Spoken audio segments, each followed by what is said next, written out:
Good evening. Buenas tardes a todos. La verdad es que estoy encantado de estar aquí con ustedes. Me honran. Muchas gracias a la Fundación y a los organizadores por invitarme. Efectivamente, estuve con ustedes hace casi una década y estoy encantado de volver a Madrid. Madrid es una de las ciudades más bonitas del mundo, no ya de Europa. Arte, cultura, sociedad. Tengo muchos amigos aquí, así que estoy encantado de haber vuelto a Madrid. Muchísimas gracias, repito. He volado desde Israel esta mañana, Israel-Madrid, y pensaba yo acerca de la gripe española. Así que hice mis búsquedas en Internet para ver cuál era el origen. Bueno, resulta que no tiene nada que ver con España, la gripe española. A finales de la Primera Guerra Mundial había censura, ¿verdad? Esta gripe llegó de Estados Unidos, pero España era un país neutral. Así que no había tanta censura en ese momento como en otros países. Y bueno, pues hubo quien pensó que esta gripe a lo mejor había empezado en España. No era así, pero se ha quedado con ese San Benito. Ha pasado un siglo, ¿verdad? Hace 3 años, pues vimos cómo arrancaba COVID-19, la pandemia global. Y ya sabemos que esto ha afectado al mundo entero. Vuestras vidas, las mías, todas. Había que ver cómo sobrevivir. Habría que pensar cómo mantener el trabajo, cómo aguantar el negocio, cómo seguir ingresando, cómo no enfermar para evitar la hospitalización, cómo cuidar de los niños para que pudieran sobrevivir, estudiar. ¿Y qué iba a pasar con los ahorros? ¿Qué iba a pasar con los ingresos? Con las propiedades de cada cual. Así que de pronto aparece esta realidad, este riesgo, un riesgo inesperado que cambia por completo nuestras vidas. Si pensamos en términos un poco más amplios, ahora mismo vivimos unos tiempos que yo llamo sin precedentes, inusuales, inesperados, o sea, unas incertidumbres constantes, el riesgo, la inestabilidad, las desavenencias en el mundo, la volatilidad, posiblemente caos y una gran variedad de riesgos, una variedad de amenazas. Yo hago referencia a las mega amenazas porque son amenazas que pueden afectar de forma significativa nuestros trabajos, nuestros ingresos, nuestras economías y además pueden afectar al planeta, pueden afectar a la humanidad y su futuro. Yo digo mega amenazas, pero este año pasado uno de los términos que ha aflorado y el Financial Times lo ha elegido como palabra del año es la policrisis. Polycrisis en inglés, una combinación, ¿verdad?, de económico, financiero, social, político, geopolítico, medioambiental, sanitario, tecnológico y comercial. Un conjunto de amenazas y de riesgos que están interconectados, todos se afectan los unos a los otros. Tenemos que comprender que se portan como un sistema, así que si pensamos solamente en la amenaza económica, pues no es suficiente. Hay que tener presente todas las demás amenazas. Hace poco estaba en Washington con autoridades del Fondo Monetario y Kristalina Georgieva habló acerca de las calamidades encadenadas, explicando que desde la Segunda Guerra Mundial no nos ha enfrentado a una combinación de factores parecidos a los de ahora. Así que da igual si las llamamos megatendencias, da igual decir que es una policrisis, da igual decir que es una concatenación de calamidades. Nos enfrentamos a un mundo de grandes incertidumbres. Muchas cosas pueden ir mal y, por supuesto, podríamos pensar en soluciones, pero para resolver el problema primero habrá que saber que hay un problema, comprender las consecuencias y a partir de ahí entender qué es lo que podemos hacer en relación con todo ello. A veces hay quien me dice, ¿no eres demasiado pesimista?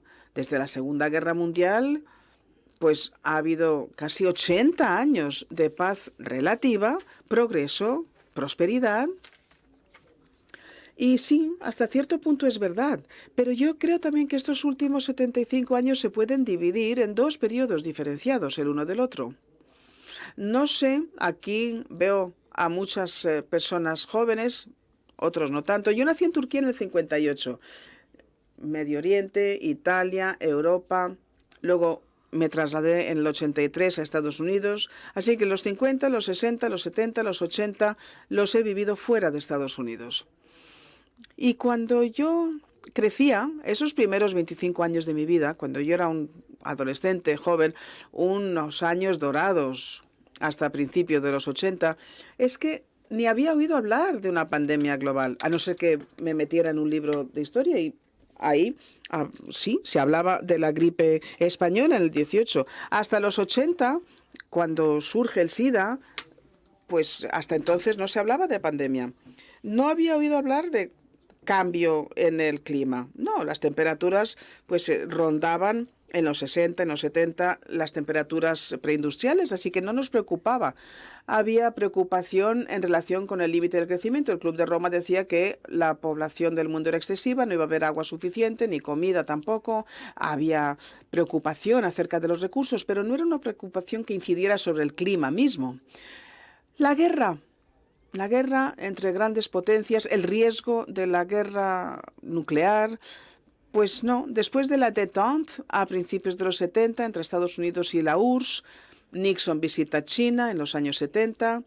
Sí, Estados Unidos y estos países comunistas, pues había un riesgo, pero un riesgo muy reducido. Así que esto, la verdad es que tampoco nos preocupaba mucho. Y yo de joven no me preocupaba porque no oí hablar de la inteligencia artificial que amenazara los puestos de trabajo, porque estábamos en lo que llamamos el invierno de la inteligencia artificial, algo de investigación, pero a nadie le importaba mucho. Me preocupaban las guerras comerciales, el proteccionismo, la desglobalización, la fragmentación de la economía global.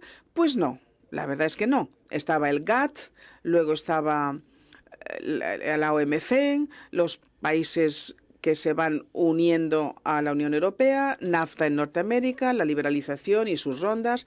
Incluso se da la hiperglobalización durante 30 años.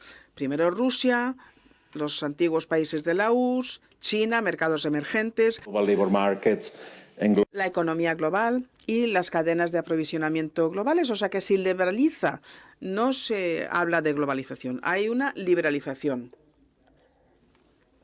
¿Me preocupa una deuda excesiva?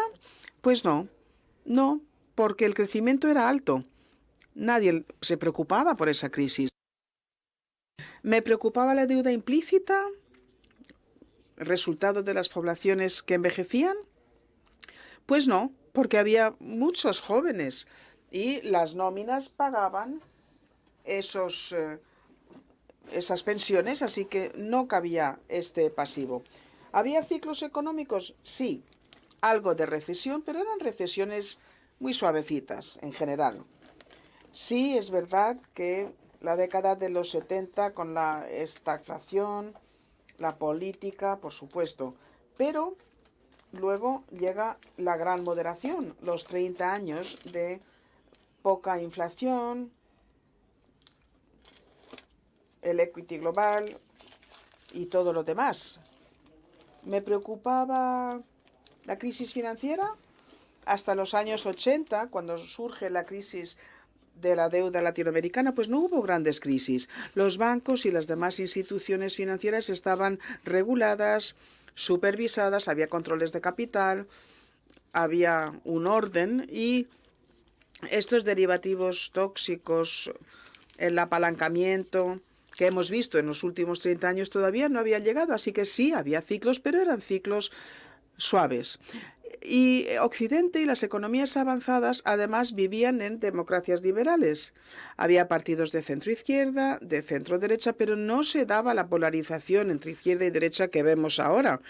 Estos partidos populistas de extrema derecha, de extrema izquierda que vemos ahora, que han aflorado por todo el mundo. Incluso en Europa, países que durante un tiempo habían sido autoritarios, España, Portugal, Grecia, se transforman en democracias, llegan a un nivel de ingresos y entonces se democratizan y forman parte de Europa. O sea que sí, había países autoritarios, China, la URSS, algunos otros, pero tendían a ser países pobres.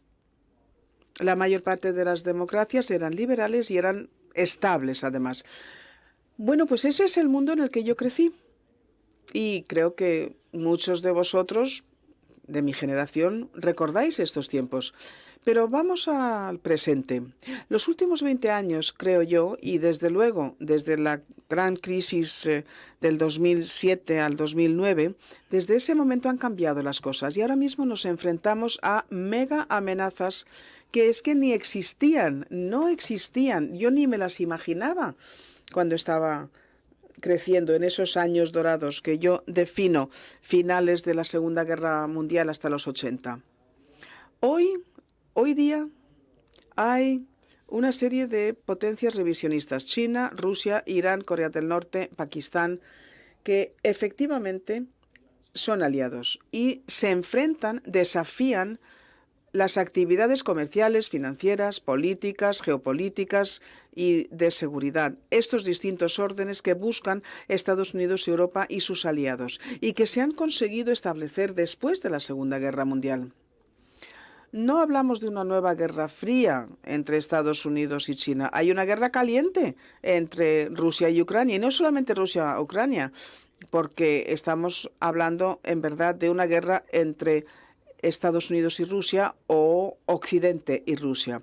Es una guerra terrible que bien podría transformarse en una guerra no convencional si Putin decide que lo nuclear le va a permitir impedir el avance de las tropas ucranianas y podría haberse involucrado la OTAN. No sé cuáles son las probabilidades, pero nos preocupa. Kissinger ha escrito la semana pasada un artículo explicando que este conflicto podría desembocar en la Tercera Guerra Mundial. Vengo de Israel, repito, y en este momento Irán es un estado nuclear umbral, es decir, tienen un 60% de uranio y pasar de 60 a 90, pues estamos hablando de meses nada más. Hay que tomar una decisión, ¿verdad? Israel tiene que pensar si hace algo al respecto o no y cuáles van a ser las consecuencias para Israel, sus aliados, el mundo y la economía mundial. Cuando se ven impactos como el de Yom Kippur, ya por el 73, o la revolución de Irán, vemos cómo se duplican o triplican los precios del petróleo y se da una recesión y una estagflación. Aquellos de vosotros que tenéis años los recordáis, ¿verdad? Los 70, ahí están. Muchos jóvenes no saben lo que es la estagflación porque, bueno, han pasado ya 50 años. Bien, Medio Oriente, entonces, otro conflicto. Irán y los estados suní, que son sus enemigos. Y una serie de estados fracasados, el Líbano, Libia, entre otros, posiblemente otros más. Y estamos en la frontera de Europa.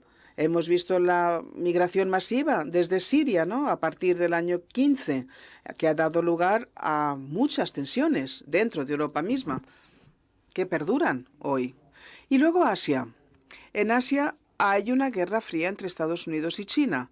Y no tiene que ver solamente con Taiwán, tiene que ver con quién va a ser la hegemonía en Asia.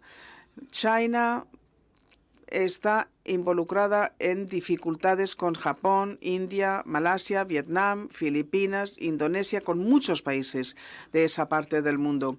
Y según y cómo, esta guerra fría podría acabar por calentarse, podría acabar siendo una guerra entre Estados Unidos y China por causa de Taiwán. Hace poco tiempo hemos oído en Financial Times que el riesgo de una invasión de China invadiendo a Taiwán era un riesgo que podría darse antes del 2024. Esto se está diciendo en octubre del 22.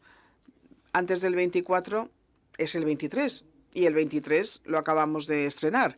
Yo no lo veo este año, pero en algún momento yo creo que sí que va a haber una colisión. Es la trampa de Tucídides, ¿no? La potencia que crece, la potencia que va desapareciendo, guerra fría, guerra caliente. Ahí estamos en este momento y por ello se da este desdoblamiento, la fragmentación de la economía global, la desglobalización, la balcanización de las cadenas de aprovisionamiento, el friendshoring, los intercambios comerciales seguros. Crece paulatinamente, pero va creciendo.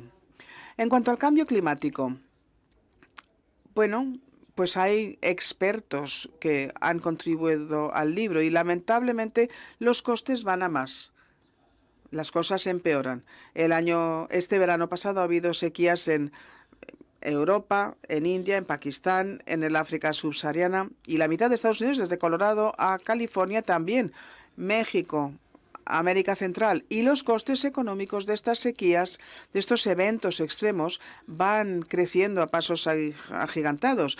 Y si nos preocupan millones de sirios que llegan a Europa en el 15, pues van a llegar docenas de millones de personas de Medio Oriente, de Subsahara, del África subsahariana, que abandonan estos estados fallidos y que van a venir a Europa. Europa, incluso la política de Biden en relación con la migración, pues no es muy distinta de la política del anterior presidente Trump. No se va a plantear abrir las compuertas, así que ¿qué va a pasar ahí? Y en cuanto al cambio climático, pues hay demasiado ecolavado, hay demasiados deseos, pocas realidades. Hablamos de ESG, pero en términos prácticos, pues se habla, e incluso se habla de inflación verde. Es decir, ¿qué hace falta para las baterías? Hace falta litio, zinc, cobalto, que mastican la energía de forma tal que el combustible es caro y, por tanto, esta transición verde pues se convierte en una transición carísima. En mi obra describo que en cuestión de estas 10 megatendencias, pues sí que hay soluciones. La solución implica coste, implica sacrificios a corto plazo. Y los beneficios de esas soluciones son solo a medio plazo. Y ya estemos en un país democrático o autoritario, en una democracia te tiene que volver a elegir en las elecciones. Y nadie quiere hacer el sacrificio de tomar medidas muy duras a corto plazo cuyos beneficios se van a ver en el futuro y ellos ya no van a estar en el poder. Pues en las reformas que hubo en Alemania, ha habido muchas reformas que luego no se hacen porque los resultados tardan mucho en llegar. Yo recientemente estuve en París y se dice que la reforma de pensiones es tan poco popular, la gente tener que jubilarse a los 64, 65, que va a haber más manifestaciones que con los chalecos amarillos. Y claro, Le Pen está aumentando su popularidad y podría ganar las siguientes elecciones presidenciales con esa política anti-europea muy radical. Bueno, esa es una amenaza, que Le Pen gane en el 2027. Si hacemos cosas que no son populares, puede ganar Le Pen, pero si no hacemos las cosas que hay que hacer para solucionar los problemas, ¿qué va a pasar? Pues también a lo mejor pierden las elecciones porque no han implantado soluciones. Así que el cambio climático sigue siendo grave. El crecimiento económico cero es inaceptable, la adaptación normalmente es caro y las soluciones de geoingeniería son algo que todavía no ha llegado, no lo tenemos. Pero si queremos conseguir o cumplir con el Acuerdo de París, que no suba la temperatura más de 1,5%, el impuesto medio al carbón debería ser de $200 por tonelada. Hoy, en cambio, ese impuesto es $2, menos en Estados Unidos que en Europa. ¿Qué gobierno va a imponer un impuesto 100 veces mayor al carbón de lo que hay hoy, de 2 a 200 dólares? Y luego, claro, todo el mundo está recortando además esos impuestos sobre el carbón por la crisis en Rusia. Entonces, estos son los cuellos de botella, estas son las limitaciones a las que nos enfrentamos a la hora de hacer lo debido. En cuanto a las pandemias globales, fue terrible. pero la gente cree que no es muy probable que se vuelva a producir pronto, porque bueno, ha habido muy pocas pandemias de este tipo. Desde 1919 y 1981, durante varias décadas, casi no hubo ninguna pandemia global, casi ninguna. Y de repente, de 1980 en adelante, tuvimos el SIDA, el SARS, el MERS, la gripe porcina, el ébola, Zika, COVID-19. Bueno, y pronto llegará, es cuestión de tiempo que llegue COVID-23, 24 o lo que sea. Son cada vez más frecuentes, más virulentas y más peligrosas estas epidemias. Y parece ser que existe una relación, y este es el vínculo entre estas amenazas. Hay un vínculo entre el cambio climático y las pandemias globales, porque se destruyen los sistemas o los ecosistemas animales a través del cambio climático. Esos animales que tienen esos patógenos se acercan cada vez más a otros animales y a los seres humanos. Y entonces así se transmiten esas enfermedades de los animales a los humanos. Y entonces, según vamos destruyendo el planeta, los ecosistemas, hay más probabilidad de que haya más pandemias. Y la situación va, por lo tanto, a empeorar. Esta no va a ser la peor pandemia a la que nos enfrentemos. Y el cambio climático, además, libera mucho metano. El metano tiene 10 veces más emisiones de gases de efecto invernadero que el CO2. Es un desastre. Y los patógenos, los bacterias, los viruses que están en Groenlandia, por ejemplo, pues salen a la luz cuando se va derritiendo la capa de hielo, con lo cual no sabemos qué tipo de enfermedades pueden surgir cuando suba la temperatura, se derrita el hielo y se liberen esos patógenos. A corto plazo, algunas de estas amenazas son a medio o largo plazo. Un riesgo de una gran guerra, otra enorme pandemia y este tipo de cosas. Pero en el corto plazo tenemos que preocuparnos en la inflación, no solamente en la inflación, también recesión. Normalmente cuando hay inflación hay crecimiento, hay mucho crecimiento económico. Y al contrario, pero este fenómeno de alta inflación y crecimiento negativo es lo que llamamos estanflación. Y sucede como en los 70, cuando tenemos el shock de la demanda y el aumento de la inflación hace que surja un debate. ¿Cuánto se debe a malas políticas?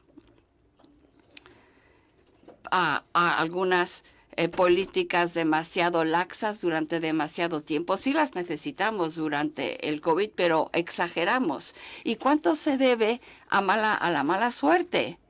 Hemos tenido 13 shocks en el lado de la oferta. Uno fue por el COVID en la producción de bienes y servicios, la oferta de mano de obra y cerrar las cadenas de suministro. Y luego el impacto de la invasión de Rusia a Ucrania, los precios de las materias primas, fertilizantes, metales, etcétera.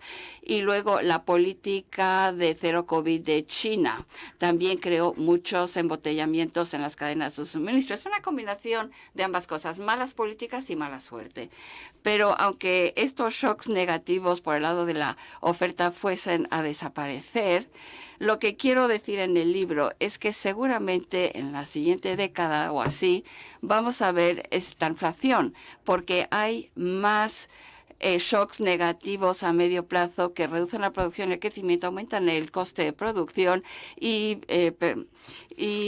esto lleva a una estanflación, una recesión. Y he identificado unos 12 en el libro, no voy a entrar ahora en detalle, pero el proteccionismo y la globalización hace que los costes de producción aumenten. Fíjense lo que está pasando ahora mismo en el Reino Unido, después de salir con el Brexit. está subiendo la inflación. El Banco de Inglaterra espera que vaya a haber una recesión bastante larga en el Reino Unido. Y ahora hablamos de comercio seguro en vez de comercio libre. También tenemos el hecho de que la fabricación está pasando del sur al norte de China a otros países. No vamos a tener unas cadenas de suministro globales seguras, vamos a tener múltiples cadenas de suministros. Por si acaso, por si hay fricciones, en algunas de ellas podemos optar por las otras. Tenemos el envejecimiento de las poblaciones en las economías avanzadas, pero también en los mercados emergentes, China, Rusia, Taiwán, Corea del Sur. El envejecimiento es inflacionista porque los jóvenes trabajan, producen y tienden a ahorrar. Las personas mayores se jubilan, no producen y consumen. Ya no ahorran y el impacto de eso es estagflacionista. Y en el pasado, con mucha migración del sur al norte, de los países pobres a los países nortes, esto mantenía controlado el aumento de los salarios.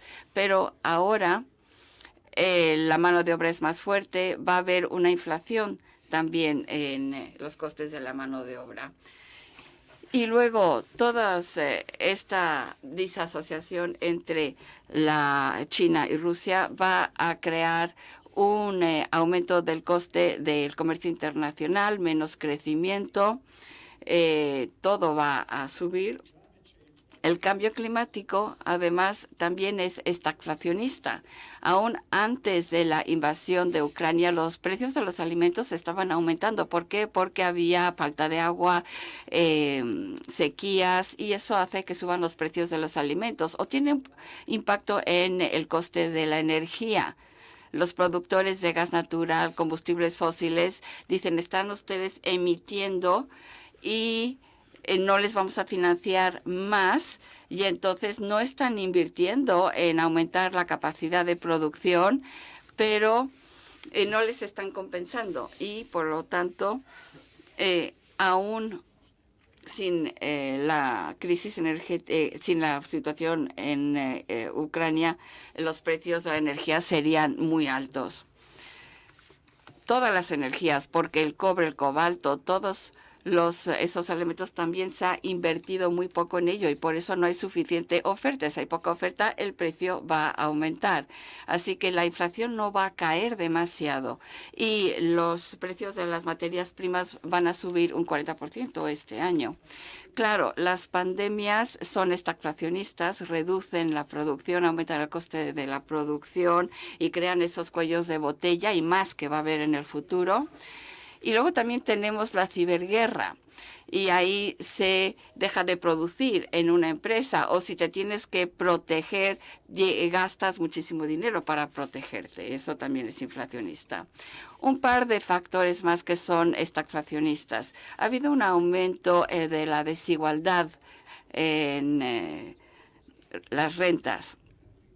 Y por eso hay una reacción negativa contra las democracias liberales. Y la política fiscal se está convirtiendo en algo a favor de los trabajadores, de la mano de obra, de las personas que se quedan afectadas por migración y por otros problemas, a favor de las minorías, porque si no les ayudamos, va a haber tensión social, va a haber violencia, puede hasta haber una revolución si hay demasiada desigualdad. ¿Y qué va a pasar? Que claro, van a subir los costes de la mano de obra, esto aumenta la inflación. Y otros factores, Estados Unidos, pero también sus aliados están utilizando sus sanciones para castigar a sus rivales y afectando las reservas en dólares y en otras divisas. Pero al hacer esto, a lo mejor esos países van a diversificar sus reservas, van a pasar al oro y no solo al dólar. Eso puede afectar el valor del dólar y al crear fricciones en los sistemas de pagos del comercio internacional, eso puede llevar a unos costes más elevados porque los yen, los dólares, los euros son necesarios para hacer pagos en el comercio de bienes y servicios, tecnología, capital, información. Esto también es estagflacionista. Eso es en el lado de la oferta. En el lado de la demanda, y tengo un par de capítulos sobre el riesgo de la madre de todas las crisis de deuda. Estamos en un mundo donde la deuda privada y pública como porcentaje del PIB ha aumentado muchísimo en los últimos años. La deuda privada es la de los hogares, trabajadores, empresas, bancos y otras entidades financieras. La deuda pública es la deuda de los gobiernos centrales y locales. Ese ratio de deuda era el 100%. Hace unos años, en el 2000, era el 200% del PIB, el año pasado 350% del PIB, en las economías avanzadas 420% del PIB. Hasta muy recientemente los ratios de deuda eran elevados, pero los ratios del servicio de la deuda eran bajos porque había tipos negativos, flexibilización cuantitativa. Entonces, el interés que se pagaban eran bajos por esa deuda. Hace 2 años, 18.000 millones de dólares de deuda pública en Japón y Europa eran negativos. Las hipotecas en Dinamarca y la deuda de empresas en algunos países tenían unos tipos negativos. Los tipos estaban bajísimos, hasta negativos. Pero tenemos suerte porque en los 2 shocks interiores hubo una shock de demanda y deflación, con lo cual hubo mucha flexibilización. Eso ayudó a todo el mundo. Los tipos permanecieron bajos, aunque la deuda era muy elevada. Desgraciadamente, eso ha llegado a su fin, porque ahora con la inflación los bancos centrales tienen que aumentar los tipos de interés para luchar contra la inflación y, por lo tanto, el coste de los créditos para las hipotecas, créditos para comprar un coche, créditos para los alumnos, para las empresas, deuda corporativa, etcétera, está aumentando. Y los que están muy apalancados van a encontrarse en una situación de estrés financiero con el riesgo de impago. Por eso temo que la recesión actual no va a durar poco, va a ser bastante grave, porque la inflación va a permanecer alta. Los bancos centrales van a aumentar los tipos de interés más de lo que esperamos. El BCE quizás no va a poder dejarlo en un 3%. Y hay tantísima deuda en el sistema que estamos en una trampa del endeudamiento. Y puede haber un shock en el mercado de valores. Y claro, una cosa alimenta a la otra y hace que la recesión sea aún más severa. Y además de la deuda explícita del gobierno, también tenemos la deuda implícita. El número de personas mayores está aumentando y los jóvenes tienen que pagar la pensión de los mayores, y cuando ellos se jubilen no va a haber suficiente dinero para ellos y va a haber que reformar el sistema de pensiones, que no es nada popular.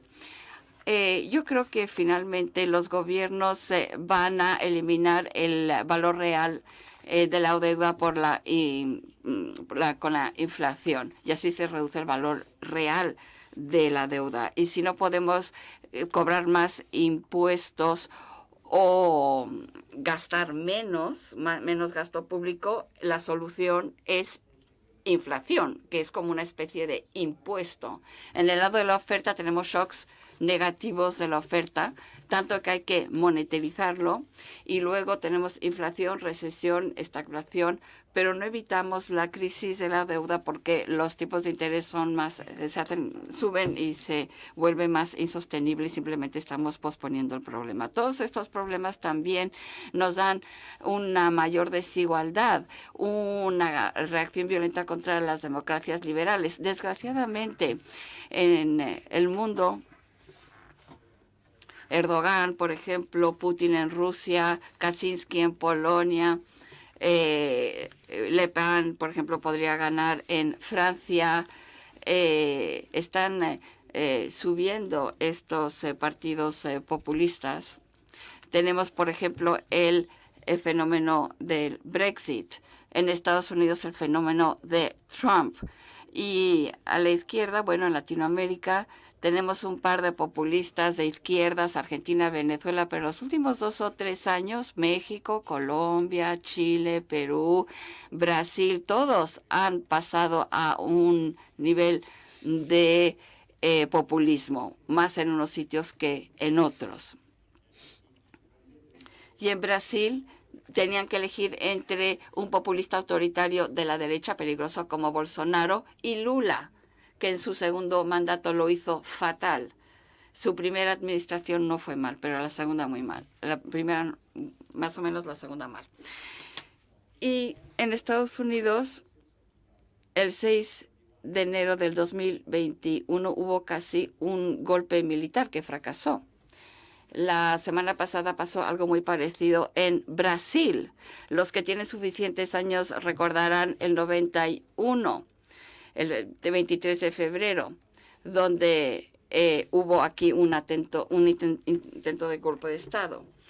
Pero no podemos tomar la democracia como algo seguro.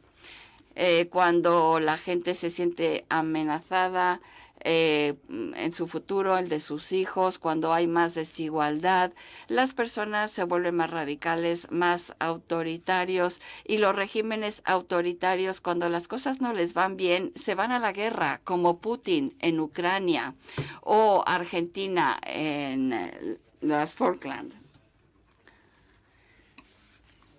Y claro, eso es lo que hacen los regímenes autoritarios cuando las cosas no van mal, no van bien, se van a la guerra. Para cada una de estas amenazas hay soluciones y hablo de ellas en mi libro. Tengo 2 capítulos en mi libro, uno sobre un futuro distópico y otro más utópico.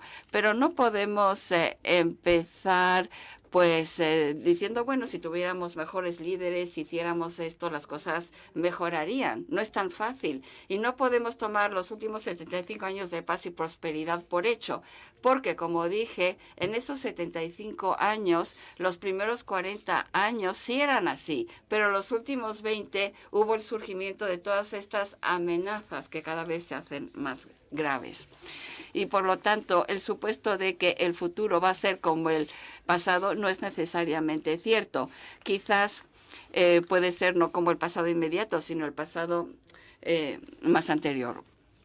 Y no sé si se acordarán que en los 70, en los 30 años antes, hubo un desastre también. A pesar de la primera revolución industrial, a pesar de la primera era de la globalización, no pudimos evitar la Primera Guerra Mundial.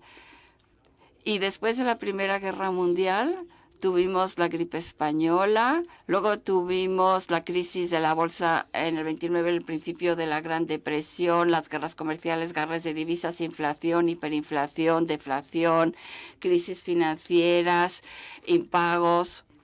Luego llegó Hitler al poder en Alemania, Mussolini en Italia, Franco en España,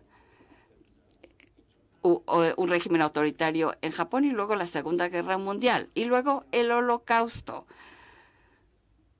Solo después de este desastre creamos una institución nacional y global de gobierno que evitara estos problemas y nos trajera la paz y prosperidad. No solamente hoy, con las amenazas de las que hablo hoy, se parecen mucho al periodo entre el 19 y el 45. No solamente se parecen, son peores, porque en esos años no había que preocuparse del cambio climático, eso ni existía. No había que preocuparse de que la inteligencia artificial iba a destruir los trabajos, ni siquiera había ordenadores. Entonces, tampoco estamos preocupados por el envejecimiento de la población, porque la gente se moría antes de recibir la pensión, así que eso no era un problema entonces. Y la Segunda Guerra Mundial fue brutal, con tantísima gente que murió, fue convencional. Fue solo en el 45 que Estados Unidos consiguió la bomba nuclear y desgraciadamente la utilizó en Hiroshima y Nagasaki para poner fin a la Segunda Guerra Mundial. Hoy si hubiese una guerra entre las grandes potencias, Rusia, Estados Unidos, China, o entre China y Estados Unidos, China, Rusia, Irán, Corea del Norte y Pakistán, todos ya tienen la bomba. Irán casi la tiene ya. Una guerra que empieza de forma convencional entre grandes potencias se puede convertir pronto en no convencional. Eso está garantizado. Y por lo tanto, este es el tipo de cosas en las que tenemos que pensar cuando pensamos en el futuro. Me llaman Doctor Doom. Bueno, sí, es que me gusta advertir de lo que puede suceder. Pero hay esperanza, quizás.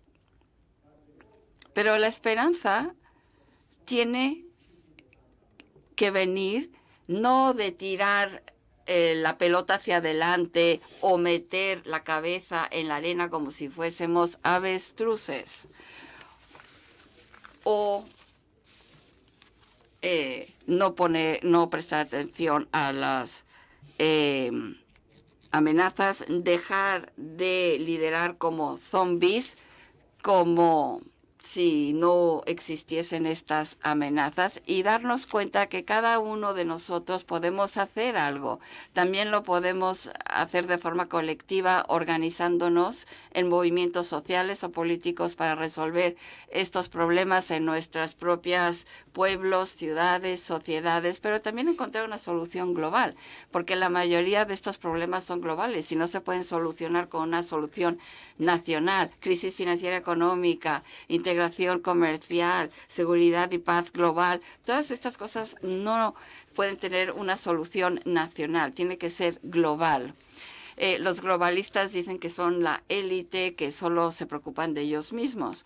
Pero el éxito de los últimos 75 años dependió de la globalización. Europa por sí sola, si no se hubiese unido con pequeños países que no tienen influencia en los asuntos globales, pues no habría habido esta prosperidad.